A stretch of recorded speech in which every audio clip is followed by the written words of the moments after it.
Hello students, स्वागत करता हूं मेरे यूट्यूब चैनल पे। आप सभी का आशा करते हैं आप सभी लोग मस्त होंगे, स्वस्थ होंगे और आपकी पढ़ाई अच्छी चल रही होगी। ठीक है, देखिए find the value of phi, ये क्वेश्चन बहुत इंपॉर्टेंट है। समझ लीजिए, ये क्वेश्चन समझ लीजिए आपको एसएससी के हर एग्जाम में कहीं ना कहीं पूछा गया है और यहाँ तक कि यूपीएससी में भी ये पूछा गया क्वेश्चन है। बहुत ही इंपॉर्टेंट क्वेश्चन। इस पर 3 या 4 कॉन्सेप्ट है, मैं 3 कॉन्सेप्ट आपको बताऊँगा और ये तीनों कॉन्सेप्ट आपके दिमाग में एकदम गोली की तरह बैठ जाना चाहिए। ठीक है, जैसे मोस्ट इंपॉर्टेंट कोई चीज़ होती है वो बैठाया जाता है दिमाग में, उसी तरह आप इसको क्या करेंगे, दिमाग में बैठा लेंगे, क्योंकि बहुत ज़्यादा इंपॉर्टेंट ये पॉइंट है। ठीक है, तो आइए उसके बारे में हम लोग अच्छे से पढ़ते हैं, जो पॉइंट मैं आपको समझाने वाला हूँ। ठीक है, तो सबसे पहले मैं आपको बता दूं कि आप जो भी ये चीज़ इसको अच्छे से नोट कर लीजिए, क्योंकि ये तीनों कॉन्सेप्ट जो मैं बताने वाला हूँ ये बहुत इंपॉर्टेंट कॉन्सेप्ट है। ठीक है, देखिए कॉन्सेप्ट ऑफ सर्कल, या इसको थ्योरम भी कह सकते हैं कि थ्योरम है। जब भी देखिए ये जो लाइन होता है ना, जब बीच से आती है, जब ऐसे बीच से किसी सर्कल से पास होती है तो इसको हम लोग छेदक रेखा बोलते हैं। हिंदी वाले क्या बोलते हैं, छेदक रेखा, और इंग्लिश वाले क्या बोलते हैं, सीबीएसई बोर्ड स्केंट लाइन बोलते हैं। क्या बोलते हैं, सिकेंट लाइन बोलते हैं। ठीक है, मतलब कि ये रेखा अंदर से छेद करके जा रही है। ठीक है, तो अब देखिए इसका एक फार्मूला होता है कि ए बी इंटू और ए सी कर दिया जाए, A B into A C, formula है समझ लीजिएगा। ए बी इंटू ए सी कर लिया जाए, वो किसके बराबर आता है, ए डी इंटू ए के बराबर आता है। पहला कॉन्सेप्ट यह हुआ, समझ में आया सभी को, ये फार्मूला दिमाग में रखिएगा। दूसरा कॉन्सेप्ट देखिए क्या कहता है, इसको मैं आपको दिखा रहा हूँ। दूसरा कॉन्सेप्ट क्या कहता है, स्पर्श रेखा से, टेंजेंट से। अब टेंजेंट क्या होता है, हमारी ये सर्कल है और इस सर्कल से एक पॉइंट, किसी एक सिंपल पॉइंट से अगर एक रेखा जाती है तो उसको हम लोग क्या बोलते हैं, छेदक रेखा, सॉरी टेंजेंट बोलते हैं। क्या बोलते हैं, टेंजेंट बोलते हैं, जिसको हिंदी मीडियम वाले बच्चे क्या बोलते हैं, स्पर्श रेखा बोलते हैं। ठीक है, स्पर्श रेखा इसको बोलते हैं। और जैसे हमारी एक और यहाँ पे स्पर्श रेखा अगर ये है तो ये ऑलवेज इक्वल होते हैं, दोनों आपस में क्या होते हैं, इक्वल होते हैं। ठीक है, तो अभी ये वाले पॉइंट तो बाद में बताएंगे, जब सर्कल आपके सर्कल के कोई क्वेश्चन आएगा तो मैं आपको बताऊंगा। ठीक है, लेकिन इसका देखिए एक एक जो है ये स्पर्श रेखा है, दूसरी कौन सी रेखा है, स्केंट लाइन। ये कौन सी लाइन है, सेकेंड लाइन, अभी मैं पीछे बताया हूँ। ठीक है, ये स्केंट लाइन है। आप देखिए इसको कैसे लगते हैं, ये A B into A B करते हैं, मतलब ए बी का स्क्वायर, ये कॉन्सेप्ट हो गया, into A C into A D करते हैं, ए सी इंटू ए डी करते हैं, ये वाला कॉन्सेप्ट, जो कि हमारा जो पिछला क्वेश्चन इसी पे बेस्ड है। ठीक है, बहुत इंपॉर्टेंट चीज़ है ये, इसको दिमाग में बैठा लीजिएगा, अच्छे से रख लीजिएगा। ठीक है, और तीसरा पॉइंट हमारे पास देख लीजिए, इसको भी समझ लीजिए कि अगर ये हमारा तीसरा पॉइंट है, अगर ऐसे दो लाइन अंदर कहीं आ रही हैं,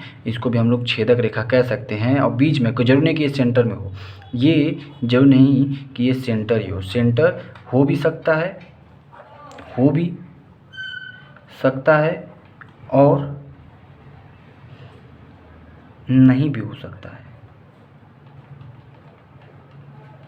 नहीं भी हो सकता है। ठीक है, तो ये सेंटर मतलब ये केंद्र हो भी सकता है, नहीं भी हो सकता है। तो इस पर आप ये मत सोचिए ये केंद्र में, कोई जरूरी नहीं कि केंद्र में ही हो। ठीक है, ये ऐसे भी हो सकता है, ऐसे भी हो सकता है। ठीक है, तो अब ध्यान दीजिएगा, इसका फॉर्मूला क्या है कि इन दोनों का, जैसे A O into O B, A O into O B is equal to O C into O D, O C is equal to O C into O D. ठीक है, मतलब अगर इसको हम लोग ए मान लें, इसको छोटा बी मान लें, इसको अगर छोटा सी मान लें, इसको छोटा डी मान लें, तो हम लोग लिख सकते हैं A into B is equal to C into D, हम लोग लिख सकते हैं। उम्मीद करते हैं ये तीनों कॉन्सेप्ट आपको बहुत अच्छे समझ में आ गया होगा। ये तीनों कॉन्सेप्ट अपने दिमाग में बैठा लीजिएगा और इसको लिख लीजिएगा। ठीक है, अपने नोट्स में इसको अच्छे से लिख लीजिएगा, क्योंकि इसमें से आपको क्वेश्चन देखने को मिल सकते हैं। ठीक है, आइए इस क्वेश्चन को अब हम लोग सॉल्व करते हैं। ये हमारा कॉन्सेप्ट था। ये आप देखिए क्या था हमारे पास, पीटी का स्क्वायर, मतलब पीटी का square is equal to P A into P B, P A into P B. अब बस ये हमारा फार्मूला, इसी पर हम लोग को क्या करते हैं, सॉल्व कर लेते हैं। पीटी मतलब 12 का स्क्वायर कितना हो जाता है, 144 हो जाता है, इक्वल टू पी ए कितना है, पी हमारा वाई है, और इंटू पी बी कितना होगा, पी बी हमारा ये पूरा है, मतलब वाई प्लस 7, क्या हो जाएगा, वाई प्लस 7। अब क्या करेंगे, आप दिमाग लगाएंगे। अब यहाँ पे आप गलती करेंगे, क्या करेंगे कि आप इसको सॉल्व करेंगे, इसको क्वाड्रेटिक इक्वेशन बनाएंगे और क्वाड्रेटिक इक्वेशन बना के इसको सॉल्व करेंगे। लेकिन आप एक बात ध्यान दीजिएगा कि आप क्वाड्रेटिक इक्वेशन बनाएंगे तो आपका टाइम क्या होगा, लैप्स हो जाएगा, टाइम आपका निकलता चला जाएगा। लेकिन आपको ऐसे नहीं करना, आप क्या करें, फटाक से ऑप्शन रखेंगे। 144 आ रहा, मतलब यहाँ पे कुछ रखने के बाद हमारा ऑप्शन आ सकता है। तो यहाँ पे हम लोग क्या करते हैं, 9 पुट करते हैं। चलिए हम 9 नहीं पुट, हम 16 पुट करते हैं। जब 16 यहाँ पुट करेंगे तो 16 इंटू 16 प्लस 7 कितना हो जाएगा, 17, 16 और प्लस 7 जोड़ेंगे तो कितना हो जाएगा, 6 13, मतलब 30 हो जाएगा। ठीक है, 36 18 इकाई अंक का मल्टीप्लाई किया, 18 लास्ट में यहाँ पे 4 है, लेकिन उसमें कितना है 18, तो हमारा 16 तो नहीं होगा।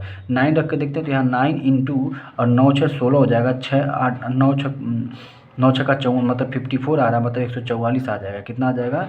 144 आ जाएगा। क्या रखने पे? 9 रखने पे हमारा 144 आ जा रहा है। इसका मतलब कि हमारा y की वैल्यू कितनी हो जाएगी? 9 हो जाएगी। ऑप्शन नंबर बी हमारा क्या हो जाएगा? करेक्ट हो जाएगा। उम्मीद करते हैं कि ये क्वेश्चन आपको बहुत अच्छे समझ में आ गया होगा। मैं आपको बेसिक्स इसका बहुत अच्छे से समझा दिया हूँ। इसके तीन थ्योरम तो हैं, 3 थ्योरम कह सकते हैं या 3 कॉन्सेप्ट कह सकते हैं, वो सभी मैं आपको समझा दिया हूँ। आप उसको देखिएगा, उसको समझिएगा, इसको नोट कर लीजिएगा, इस क्वेश्चन को भी नोट कर लीजिएगा और वेरी वेरी इंपॉर्टेंट लगा लीजिएगा। और 2022 में ये पूछा गया है, 2022 में क्वेश्चन आया हुआ है, ऐसा नहीं कि हलवा मैं बता रहा हूँ, ठीक है। ये 2022 में क्वेश्चन पूछा गया है, तो इसको आप अच्छे से नोट कर लीजिएगा। आपको मेरा पढ़ाना या मेरी मेहनत या मेरी जो भी चीज़ें आपको पसंद आएँ तो चैनल को लाइक करें, शेयर करें और सब्सक्राइब करें। अगर मेरा पढ़ाना आपको थोड़ा सा भी अच्छा लगे, मेरा कॉन्सेप्ट बताना आपको थोड़ा सा भी अच्छा लगे तो उसको लाइक शेयर एंड सब्सक्राइब जरूर करिएगा। अपने फ्रेंड सर्कल को भी जरूर भेजिएगा, ठीक है। तो थैंक यू सो मच।